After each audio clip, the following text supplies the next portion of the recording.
Frontier की बात करूं तो 500 से अधिक ड्रोन्स पाकिस्तान के द्वारा हमारे सीमाओं के अंदर भेजे गए। ऑपरेशन के दौरान लगभग समस्त सीमा प्रहरी, महिला सीमा प्रहरी फ्रंट लाइन पे, बॉर्डर पे, बीओपीज पे पूरी साहस के साथ तैनात रहे। 22 अप्रैल 2025 को पहलगाम में एक दुर्दांत आतंकवादी हमला हुआ और इस हमले के बाद समस्त भारतवासियों में पाकिस्तान द्वारा पोषित आतंकवादियों के खिलाफ में घोर रोष व्याप्त था।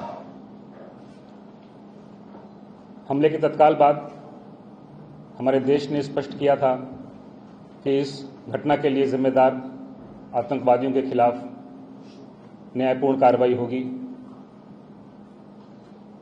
भारत के दृढ़ निश्चय को भांपकर या उससे डर के पाकिस्तान ने भी अपनी सुरक्षा के लिए तैयारियां चालू की थी।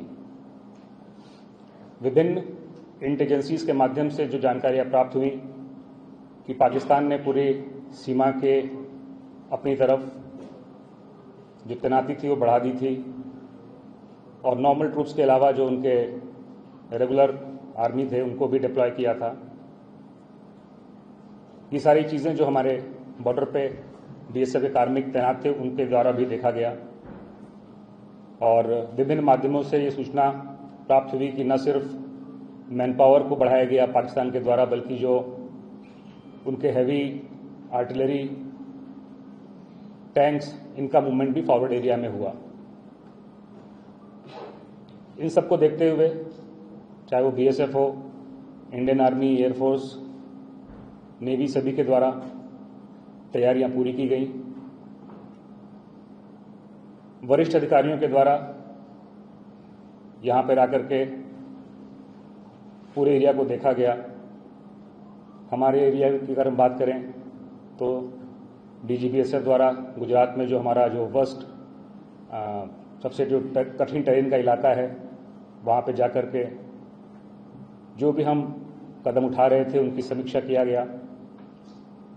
हमारे सीमा प्रहरियों का हौसला अफजाई किया गया और आगे के बारे में उनको डिटेल्ड मार्गदर्शन दिया गया। सेम कार्रवाई बाकी अन्य अधिकारियों के द्वारा भी की गई और अन्य फोर्सेस के द्वारा भी की गई। जैसा कि आपको पता है कि इंडियन डिफेंस फोर्सेस के द्वारा 7 मई को पाकिस्तान में मौजूद अनेक आतंकी ठिकानों को बर्बाद किया गया, जिसमें बहुत बड़ी संख्या में आतंकवादी मारे भी गए।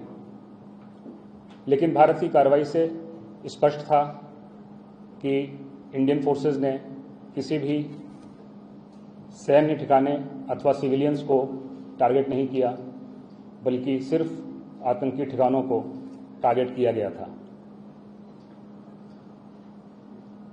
हम सभी फोर्सेस को अंदेशा था कि पाकिस्तान बौखलाहट में कोई कदम उठा सकता है और हमारे सिविलियंस को भी टारगेट कर सकता है।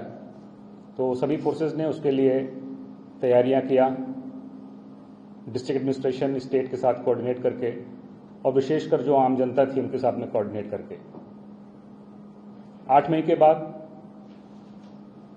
पाकिस्तान के द्वारा बड़ी संख्या में मिसाइल्स और ड्रोन के द्वारा अटैक किया गया, बट हमारी फोर्सेस के जो एयर डिफेंस सिस्टम थे उनका बहुत बेहतर प्रदर्शन रहा और कोई भी क्षति हमें नहीं हुई। इस पूरे के पूरे दौरान अगर मैं सिर्फ गुजरात फ्रंटियर की बात करूं तो 500 से अधिक ड्रोन्स पाकिस्तान के द्वारा हमारे सीमाओं के अंदर भेजे गए। लेकिन जो भी सिस्टम डिफेंस फोर्सेस ने डिवाइस कर रखा था उसका नतीजा यही हुआ कि इन सारे हमलों में ना किसी सुरक्षा बल की हानि हुई और ना ही हमारे किसी सिविलियन की हानि हुई। इस पूरे अभियान के दौरान हमारे जो लोग किसी पारिवारिक कार्य से, व्यक्तिगत कार्य से सीमा पर मौजूद नहीं थे, छुट्टी पर थे या कहीं और थे, जैसे ही उनको पता चला कि बॉर्डर पे सिचुएशन टेंस्ड है, तो बिना कोई क्षण गंवाए उन सभी लोगों ने अपने व्यक्तिगत जो दायित्व थे उनको दरकिनार करते हुए तत्काल देश सेवा के लिए अपने बॉर्डर पर उपस्थित हुए। पूरे अभियान में मैं विशेष उल्लेख करना चाहूँगा हमारे बीएसएफ के महिला सीमा प्रहरियों का। गुजरात में 800 से अधिक संख्या में महिला सीमा प्रहरी तैनात हैं और पूरे ऑपरेशन के दौरान लगभग समस्त सीमा प्रहरी, महिला सीमा प्रहरी फ्रंट लाइन पे, बॉर्डर पे, बीओपीज पे पूरी साहस के साथ तैनात रहे। यहाँ पे मैं अपने 2 युवा महिला अधिकारियों का नाम जरूर लेना चाहूँगा, एसी अमनदीप और एसी नीति यादव। दोनों महिला सहायक कमांडेंट कंपनी कमांडर के तौर पे जो सबसे कठिन क्रीक क्षेत्र है वहाँ पर अपनी कंपनियों को लीड करते रहे और सीमा की सुरक्षा को उन्होंने सुनिश्चित किया। प्रभातखबर.com, विश्वास वही, रफ्तार नहीं।